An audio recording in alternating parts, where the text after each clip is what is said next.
Hi friends, இப்போ நம்ம பார்க்க போகிற டாபிக் வந்து பார்த்தீங்கன்னா சயட் டைனசிட்டி. சயட் டைனசிட்டி ஆட்சி செஞ்சது வந்து கிசிர்கான். ஸோ கிசிர்கான் வந்து சயட் டைனசிட்டியை ரூல் பண்ணுறது வந்து 1414 to 1451. ஓகேங்களா? ஸோ அதுக்கப்புறம் இதே சயட் டைனசிட்டியை சேர்ந்த ஒரு சுல்தான் வந்து என்ன பண்ணியிருப்பாருன்னா, எனக்கு இதுவே வேண்டாம், நான் யாரையுமே ரூல் பண்ணல, நான் 30 இயர்ஸ் வந்து அவர் வந்து தனியாக இருந்திருப்பாரு. டெல்லியை விட்டு போயிட்டு பக்கத்தில் ஒரு ஸ்மால் டவுனில் தங்கியிருப்பாரு. அவர் யார் அப்படின்னு பார்த்தீங்கன்னா ஆலம் ஷா.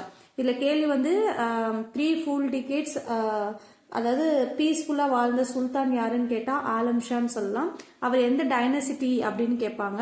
அவர் வந்து சயட் டைனசிட்டி. ஓகேங்களா? சயட் டைனசிட்டியை சேர்ந்தவர். அதுக்கடுத்து லோடி டைனசிட்டி. லோடி டைனசிட்டி அப்படின்னு பார்த்தீங்கன்னா, லோடி டைனசிட்டி வந்து எஸ்டாப்ளிஷ் பண்ண இயர் வந்து 1451 to 1489. ஓகேங்களா? ஸோ அதுக்கடுத்து சிக்கந்தர் லோடி வராரு. சிக்கந்தர் லோடி வந்து 1489 இருந்து 1470 ரூல் பண்றாங்க.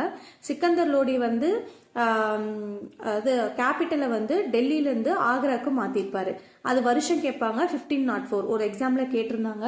ஸோ 1504ல வந்து டெல்லி இவர் வந்து ஆக்ராவை கேபிட்டலா மாத்திருப்பாரு. அதுக்கப்புறம் இந்த லாஸ்ட் ரூலர் யாரு அப்படின்னு கேட்டா லோடி டைனசிட்டில இப்ராஹிம் லோடி. இவர் தான் வந்து பாபரோட ஃபர்ஸ்ட் பேட்டில் ஆஃப் பானிபட் இது நடந்திருக்கும் 1526. ஓகேங்களா? ஸோ 1526 வந்து பாபருக்கும் இவருக்கும் இது நடந்திருக்கும். அதுக்கப்புறம் வந்து முகல்ஸ் வந்து உள்ள என்டர் ஆயிருப்பாங்க.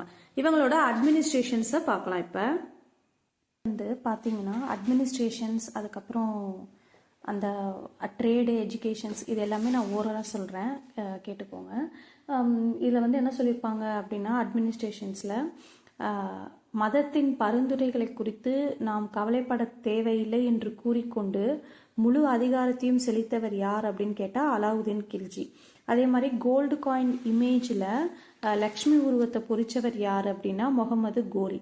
1325 முகமது பின் துக்ளக் வந்து சமண துறவிகள் அப்புறம் அவங்களோட அஃபீஷியல்ஸ்க்கு எல்லாருக்குமே வந்து அவர் ப்ரொடெக்ஷன் கொடுத்தாரு. He himself played Holi and conserve with yoga அப்படின்னு கொடுத்துருக்காங்க. அதே மாதிரி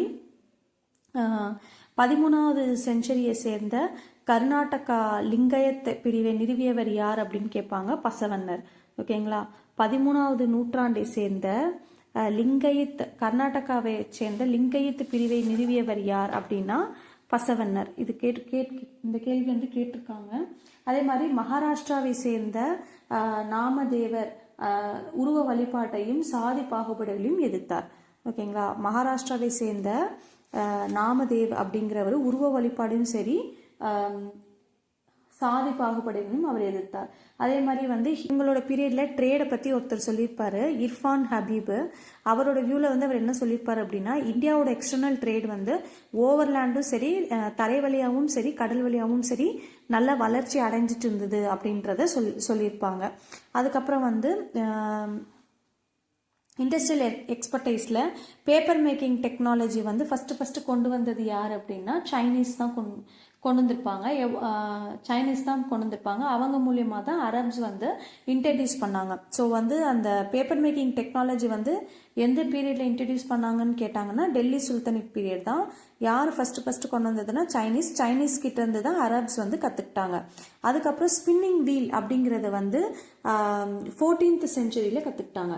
ஸ்பின்னிங் வீல் வந்து 14th செஞ்சுரி கற்றுக்கிட்டாங்க. அதுவும் இன்வென்ட் பண்ணது வந்து யார் அப்படின்னா சைனீஸ் தான் கற்றுக்கிட்டாங்க. அதுக்கப்புறம் sericulture was established on 15th century. அப்போ 14th century wheel, 15th century வந்து செரிகல்ச்சர். ஸோ செரிகல்ச்சர் வந்து பெங்காலில் எஸ்டாப்ளிஷ் பண்ணாங்க 15th செஞ்சுரியில். எஜுகேஷன் அப்படின்னு பார்த்தீங்கன்னா மக்தப்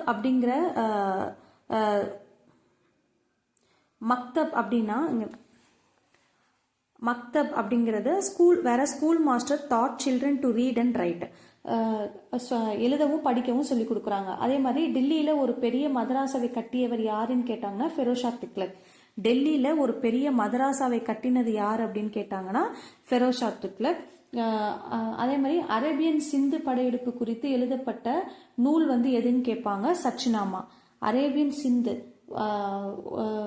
படையெடுப்பு குறித்து எழுதப்பட்ட நூல் வந்து எதுன்னு கேட்பாங்க, சச்னாமா. 1260 மின்ஹஜ் சிராஜ் ஆல் எழுதப்பட்ட நூல் வந்து எதுன்னு கேட்பாங்க, தபக்-இ-நசிரி. தபக்-இ-நசிரி அதுதான் வந்து மின்ஹஜ் சிராஜால் எழுதப்பட்டது. இங்கே மார்க் பண்ணியிருக்கிறது எல்லாமே நான் ப்ரீவியஸ் இயர் கொஸ்டின்ஸை தான் நான் பார்த்து மார்க் பண்ணியிருக்கேன் ஃப்ரெண்ட்ஸ். ஸோ இது வந்து கேட்பாங்க, மதராசா கட்டினது யார் அப்படின்னா ஃபெரோஷா துக்ளக். டெல்லியில் மதராசாவை கட்டினது யார் அப்படின்னு கேட்டால் ஃபெரோஷா துக்ளக். அதே மாதிரி வந்து சிக்கந்தர் லோடி கூட வந்து சொல்லியிருப்பார், அப்பாயிண்டட் டீச்சர்ஸ் இன் மக்தாப்ஸ் அண்ட் மெட்ராஸ் in various cities through his dominant. So Sikandar லோடியும் சரி ஃபெரோஷா துக்ளக்கும் சரி படிப்புக்கு அவ்வளோ இம்பார்ட்டன்ஸ் வந்து கொடுத்துருப்பாங்க இவங்க பீரியடில். அதுக்கப்புறம் வந்து அந்த சச்னாமா, அந்த அரேபியன் சிந்து படையெடுப்பு குறித்து எழுதப்பட்ட நூல் வந்து எதுன்னு கேட்டிருக்காங்க, சச்னாமா. அதுக்கப்புறம் வந்து 1260 மின்ஹஜ் சிராஜால் எழுதப்பட்ட நூல் வந்து எதுன்னு கேட்டிருக்காங்க, தபக்-இ-நசிரி. ஸோ அப்புறம் இந்த பாக்ஸில் உள்ள கண்டென்ட் பார்த்துக்கோங்க. ஃபெரோஷா துக்ளக் அவரோட பிரின்சிபல் மினிஸ்டர், அதுக்கப்புறம் கான்ஜன் மக்பூல் இவங்கெல்லாம் வந்து 2000s உமன் ஸ்லேவ்ஸை வந்து வழி நடத்தினாங்க. அதுக்கப்புறம்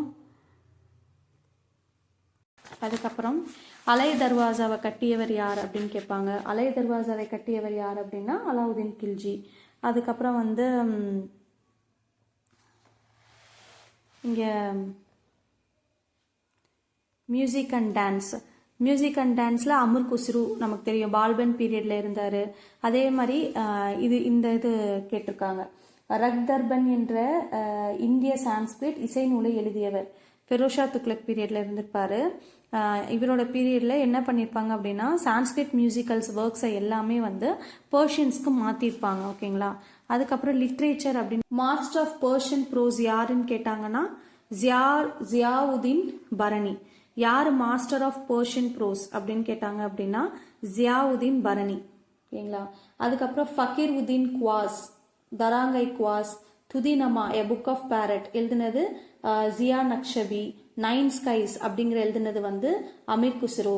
ஸோ இதெல்லாம் வந்து கேட்டிருக்காங்க. மாஸ்டர் ஆஃப் பர்ஷியன் ப்ரோஸ் யார் அப்படின்னா ஜியாவுதீன் பரணி. 9 ஸ்கைஸ்னா யாருன்னா அமீர் குஸ்ரு. துதினமானா புக் ஆஃப் பேரட். ஓகேவா.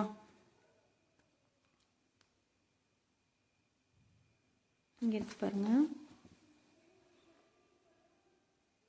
இது வந்து என்னன்னா இது வந்து துதினமா அப்படிங்கிறது புக் ஆஃப் பேரட்.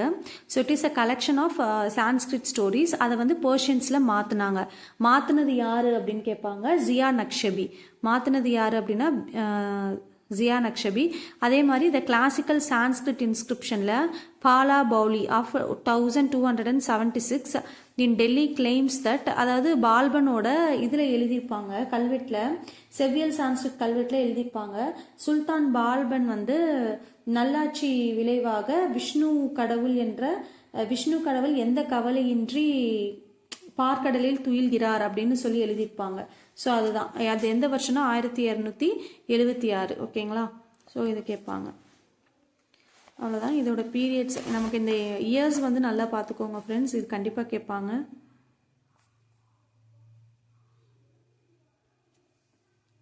ஸோ ஓவராலாக வந்து இதில் அட்மினிஸ்ட்ரேஷன்ஸ் தான் கேட்பாங்க. அதுக்கப்புறம் லிட்ரேச்சர்ஸ், இங்கே ஃப்ரண்ட்டில் உள்ள லிட்ரேச்சர்ஸ் இருக்குது. ஸோ அதை வந்து தினமும் நீங்கள்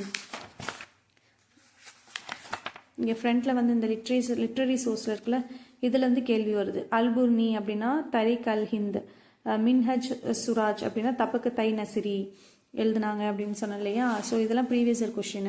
Jalaluddin Barani, Tarikh-i-Firoz Shahi, history of Delhi sultanates up to Feroz Tughlaq வரைக்கும் எழுதியிருக்காரு. அமீர் குஸ்ரு, துக்ளக்நாமா வந்து துக்ளக் டைனசிட்டியை பற்றி பர்ஷியன் லாங்குவேஜில் எழுதியிருக்காங்க. ஸோ இதெல்லாம் வந்து கேட்பாங்க. இதெல்லாம் நல்லா பார்த்துக்கோங்க. அவ்வளோதான் ஃப்ரெண்ட்ஸ். உங்களுக்கு இந்த வீடியோ பிடிச்சிருந்தா லைக் பண்ணுங்கள், ஷேர் பண்ணுங்கள், சப்ஸ்கிரைப் பண்ணுங்கள். தேங்க்யூ.